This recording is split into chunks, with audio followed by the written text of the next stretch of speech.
I think it's our fourth night of working on Recovery Dharma. But welcome to 3200 Kitten. Glad to be awesome here. And we are going to keep learning together a little bit tonight. We are on the third noble truth of Recovery Dharma. I just noticed that Dharma has the word drama in it, as well as harm. I just found that very interesting. So far from what I could tell, it's not either of those things. So that's a good sign. All right. The third noble truth is the end of suffering. It is possible to end our suffering. When we come to understand the nature of our craving and realize that all our experience are temporary by nature, we can begin a more skillful way to live with the dissatisfaction that is part of being human. We don't need to be torn apart by our thoughts and feelings that say, I have to have more of that, or I'll do anything to get rid of that. The third noble truth is the end of the end of craving is possible. Each of us has the capacity for recovery. We're responsible for our own actions and for the energy we give our thoughts and feelings. This means we have control over our own suffering because the unpleasant emotions take place within us. We create them through our response to experience. I'll pause there for a minute. So I'm hearing out of this, life is what we make of it. For example, I've whined to you guys a little bit about my travel plans getting canceled, right? Like 2020, I was supposed to have a ton of plans. And instead, I'm home, I'm hanging out with you guys, and I'm working on my business. So I could be going, oh, COVID sucks, poor me. Instead, like I said, I'm getting to work on myself. I might not be traveling and seeing my peeps, but I will. I will eventually. But I'm not suffering during COVID because I'm not making it a suffering thing. So we have a choice in it is what we're saying, what this is saying. And I'm just trying to provide you some examples. We don't need to depend on anyone or anything else to remove the cause of our suffering. We may not be able to control anything out there, but we can learn to choose what we think, say, and do. So I could have sat here and complained every day and been in the majority on social media, for example. Instead, I leaned into you guys and leaned on you a little bit. And yeah, not every day was perfect, but what I chose to do with it is the difference between perpetuating that suffering and not. I swear to goodness, it's this room. I should not be yawning at you. We come to understand that if our thoughts, words, and actions are driven by greed, hatred, or confusion, we're creating suffering. And so if we let go of these actions, we can avoid suffering in the future.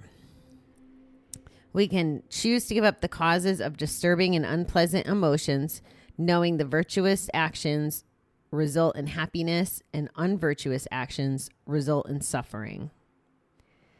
This is the true empowerment and freedom of recovery, recognizing that happiness and suffering are entirely up to us based on how we choose to respond to our experiences. I will tell you, I definitely struggled this year with the breakup from last year. Really, really struggled.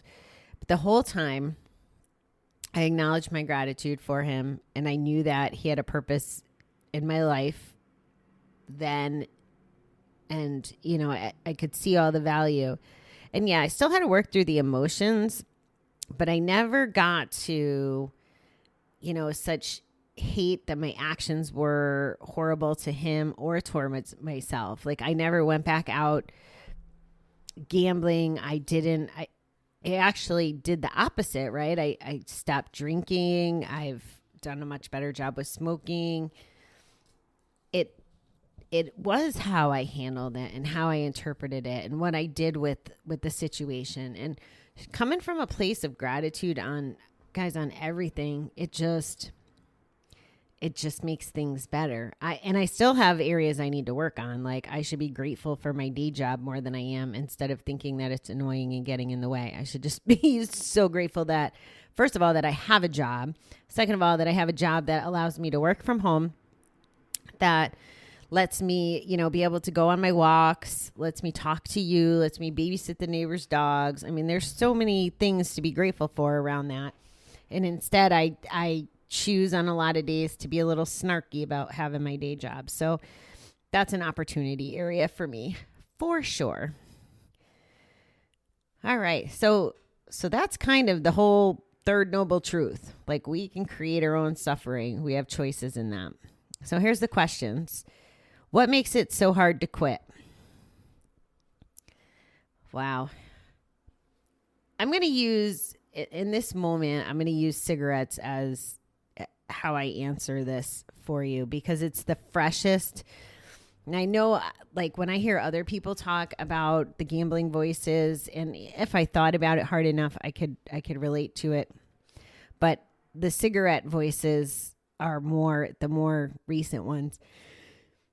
So the reason it's hard, I go through these stages where the just one more, right? Just one more with a cup of coffee. I'll enjoy it. Like, I really romanticize it. I glamorize it. I just make it sound like it's the best thing ever. I also have this entitlement voice. Well, I could freaking smoke if I want to. I can freaking gamble if I want to. I can do whatever I want. So it's another one that makes it hard. And then there's this, even on my path with all the therapists and counselors and people I've been involved with that have, they're trying to teach me a good practice of self-love and self-care through the years. So I had this one coach through a work program, and if I had 3 days, say, no smoking, and then on the fourth day I had 2 cigarettes, she'd be like, well, you only had 2. Yeah, but I blew my streak. So the people who've been in my ear telling me to forgive myself, so then I could be kind. So then, oh, okay. Well, it's okay. I can have a cigarette today. I can gamble today. So I think those are some of the things that make it hard to quit. It was also my best friend. Gambling was my best friend.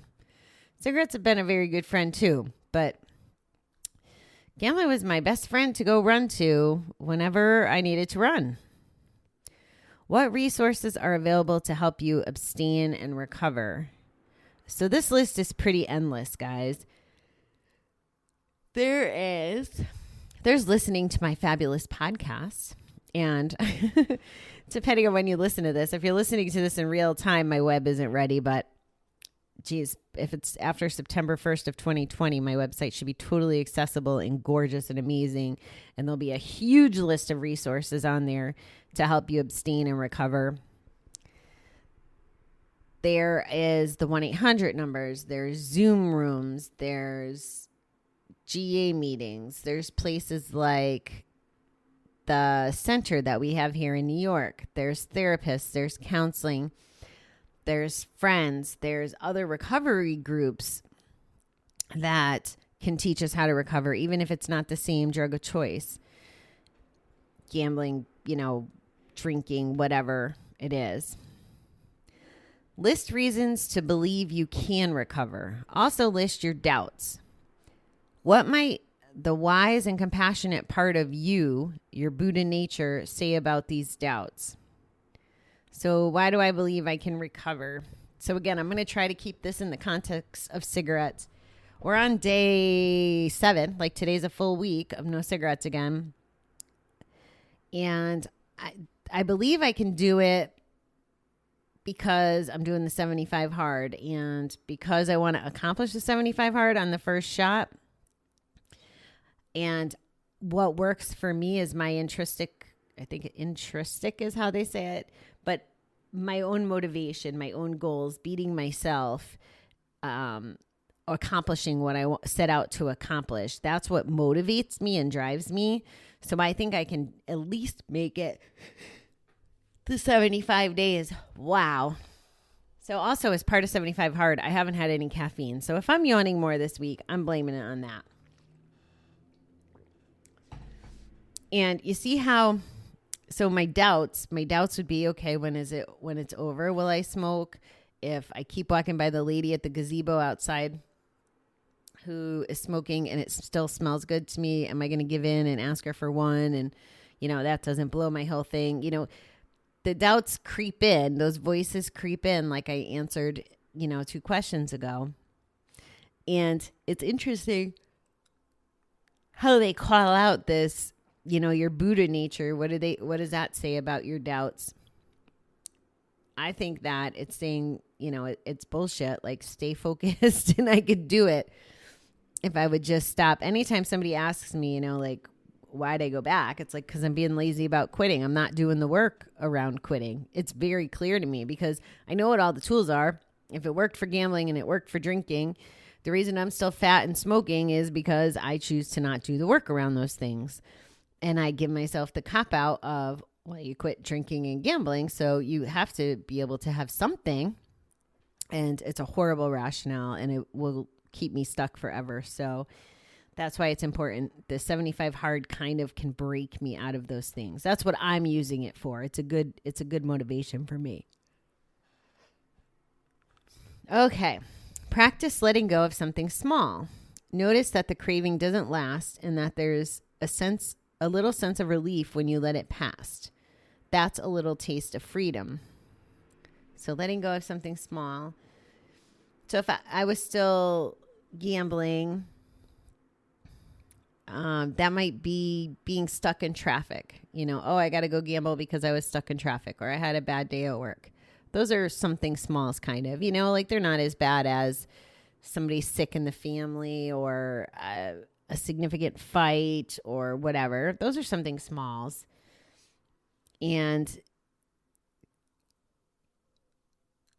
if you can get past the craving of those something smalls, I believe there would be a sense of relief letting it pass. And that freedom, I love that concept because I'm all about the freedom and independence. So we'll have to practice. If you're someone out there that's still, in the throes of it and still gambling, see if there's something that makes you emotional, that makes you an emotion that makes you want to gamble, and see if you can let it go and see if there's a difference in how you feel about going to gamble. That would be the challenge I have for you today. And if you're not gambling, is there something else? Like for me, smoking or ice cream, what does that look like? So my something smalls are this morning I was in the gazebo with the lady smoking the cigarette and I didn't ask her for one. So that was a victory.